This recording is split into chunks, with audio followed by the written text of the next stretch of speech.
This video will feature the bass and two distorted rhythm guitar parts that are present during the solo of the song. The solo starts at 2 minutes and 17 seconds on your timer. The second half of the solo will continue as the vocals re-enter the song at 2 minutes and 36 seconds. The tuning used in the video and on the record is E-flat and 440 wavelength calibration. If you are unsure how to tune the E-flat, please watch the video on this channel, E-flat tuning and enharmonic notes for guitar and bass by Marc Wilson, and then return. When the solo comes in, we're going to continue alternate picking and steady eighth note time. This part's going to progress from the G note for a measure to the B note for a measure, then to the C note for a measure, to the open A string for a full measure. That's going to repeat this process. But when it gets to the open A string, it's going to play that for half a measure, then finish up on the C note with the rest of the measure. On a 4 count, this is what you're going to have. 1, 2, 3, 4. 1 and 2 and 3 and 4 and 1 and 2 and 3 and 4 and 1 and 2 and 3 and 4 and 1 and 2 and 3 and 4 and 1 and 2 and 3 and 4 and 1 and 2 and 3 and 4 and 1 and 2 and 3 and 4 and 1 and 2 and 3 and 4 and just like that.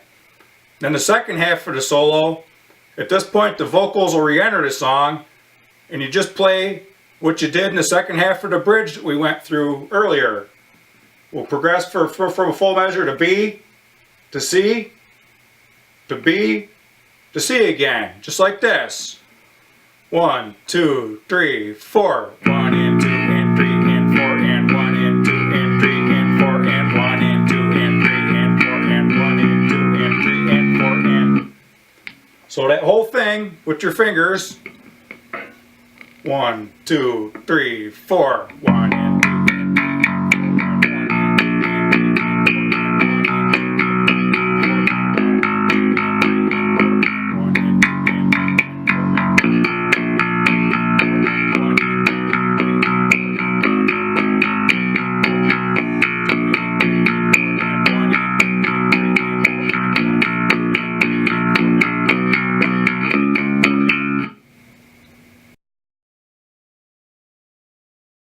The distorted rhythm guitar part that drives the song is going to continue to double the bass note for note. It's going to use the same steady eighth note timing that we've been using, with all downstrokes that are slightly palm muted. The root 5 power chords that we're going to use here are going to be the type where the root note is the lowest note of the power chord. We're not going to bar anywhere to add that extra 5th note that's lower in pitch than the root note. As I give a 4 count lead in, I'm going to count the 8th notes. Now, don't underestimate the value of being able to count time. Once you learn a song, it's not really necessary, but there are times when you are learning it, being able to count time is handy until you develop the muscle memory that you can just do it without thinking about it. There's no need to actually go over the part note for note, because we're just going to do what we did on the bass, but with power chords. So on a 4 count lead in, we'll start on the G5. 1, 2, 3, 4. 1 and 2 and 3 and 4 and 1 and 2 and 3 and 4 and 1 and 2 and 3 and 4 and 1 and 2 and 3 and 4 and 2 and 3 and 4 and 1 and 2 and 3 and 4 and 1 and 2 and 3 and 4 and 1 and 2 and 3 and 4 and 1 and 2 and 3 and 4 and 1 and 2 and 3 and 4 and 1 and 2 and 3 and 4 and 1 and 2 and 3 and 4 and...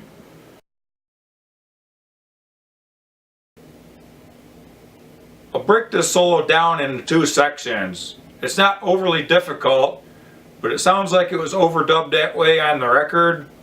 It's very difficult to get from the first part to the second part smoothly. We'll start out on the open G string, where we'll pick it 1 time, followed by a second open pick of the string, and we'll hammer on the 1st fret with the 1st finger with a quick pull off, kind of like this. From that point, you'll place your pinky on the 4th fret of the same string and do this.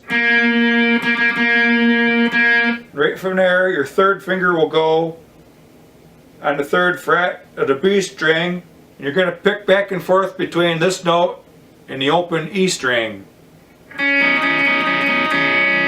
And from there, you're going to pick the same string at the 1st fret, followed by this.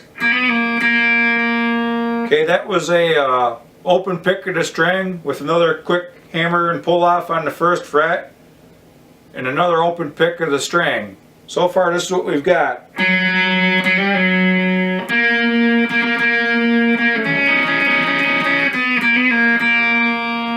At this point, you'll shift up to the 7th fret where you'll bar the high E and B strings with your 1st finger.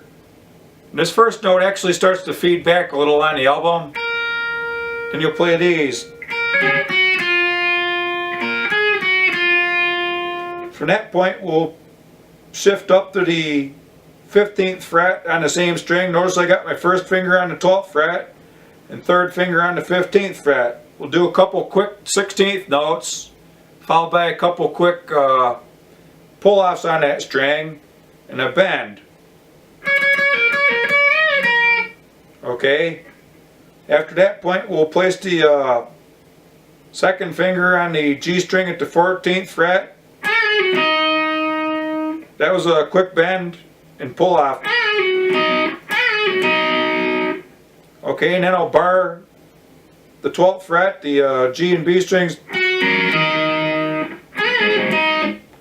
That's kind of hard to talk you through, so I'll just do that one time and hopefully you'll be able to pick up on it.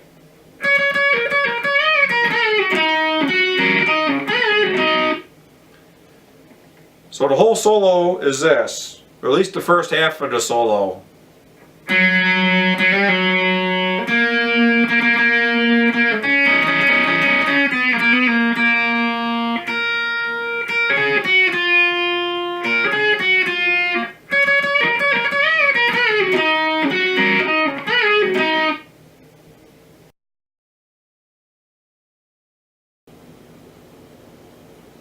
The solo will continue after the vocals re-enter the song. At this point, the solo will be pushed a little farther into the background. It's going to work off of octaves. The notes will be played on the A string and the G string. We're going to start out at the 6th fret where you can place your 1st finger on the A string. Place your 3rd finger on the G string at the 8th fret. The 1st finger here is actually doing 2 things. You're going to make the note sound on the A string, but you're also going to touch the open D string slightly just to deaden it out. You want to dampen it so it don't sound. It's going to progress upward in pitch.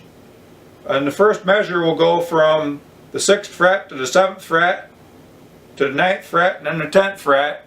You're going to use steady alternate picking. Remember to pick down on the downbeats and up on the upbeats. You'll notice on those upbeats that when we shift hand position to the 7th and 10th frets, those will come on upstrokes. So here's what we got so far, and I'll count it out as I'm doing it. 1 and 2 and 3 and 4 and. That's the first measure. From that point, we will shift up a step to the 12th fret for half a measure before shifting back down to the 10th fret to finish the measure. So here's how we'll count that measure. 1 and 2 and 3 and 4 and. So far, this is what we have. 1 and 2 and 3 and 4 and 1 and 2 and 3 and 4 and. Now it's going to repeat this process a second time. On the second pass though, we're not going to shift up to the 12th fret, we're going to shift up to the 14th fret for half a measure.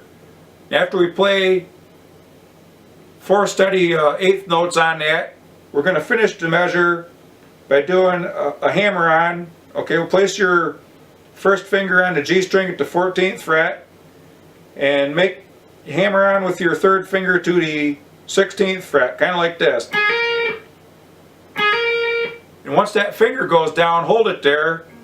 Place the 2nd finger on the 15th fret of the B string and pick the two strings together, kind of like this. Notice how I'm letting them ring.